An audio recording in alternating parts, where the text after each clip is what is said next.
Joining me now live from Geneva for more is ILO Director-General Guy Ryder. Thanks so much for joining us on Euronews Now. Guy, you say you want countries to work together to support these workers. What should they be doing exactly? What have you specified in this report? Well, as you say, we've seen this very rapid growth of digital labour platforms, and I think we should not ignore the positive side of what they contribute to the world of work. Lots of income-earning opportunities being provided to people, including for people who had few opportunities previously.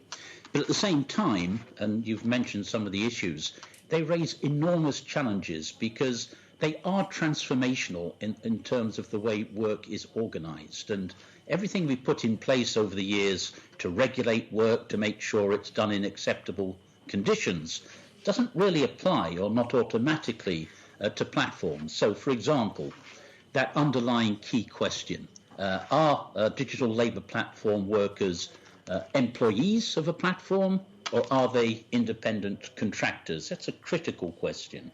And then that flows into all of the other questions about minimum pay rates. Do they apply?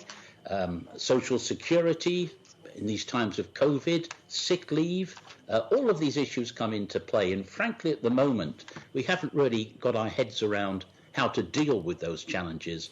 And that is precisely what I think the dialogue now has to be about. And it must be an international dialogue because these platforms, of course, operate across multiple jurisdictions. So what would you suggest? I mean, the British courts have just said that Uber drivers, for instance, must be given sick pay and breaks and minimum wage. Is that something you at the ILO would want other countries to follow suit in doing?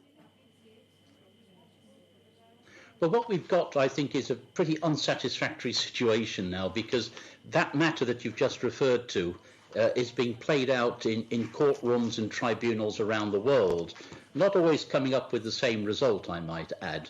And what we need, because this is a global phenomenon despite its geographic concentration, we need a serious dialogue about what the appropriate way to deal, to classify platform workers is, and how to make sure that they get the necessary protections at work. I mean, I think the underlying principle here is that what is acceptable or indeed unacceptable in the analog economy should be regarded as acceptable or unacceptable in the new digital economy. And we're just starting the conversation about how to bring that about. I'm reluctant to use the phrase end of the pandemic, but I suppose looking forward on an issue like this, you have to consider this long term. How do you think this gig economy, digital workers, how do you think they'll be affected when the pandemic does come to a close, when the world does reopen? Yeah, we're all looking forward to that day, somewhat trepidatiously. But, you know, I think the point here is that we've seen an acceleration, I think, of the application of digital technologies to the world of work. It's made our remote working possible. It's quite difficult, I think, at this point to make the differentiation between what is temporary, what we've had to do, regardless of our preferences during the pandemic, and what we prefer to do, because we will have the choice post-pandemic. So will remote work become generalized? What do you want? What do I want? What does society want?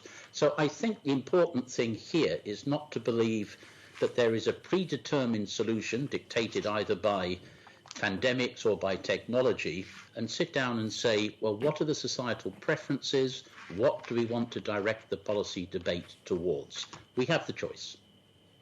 Guy Ryder, Director of the International Labour Organization, thanks for joining us on Euronews Now.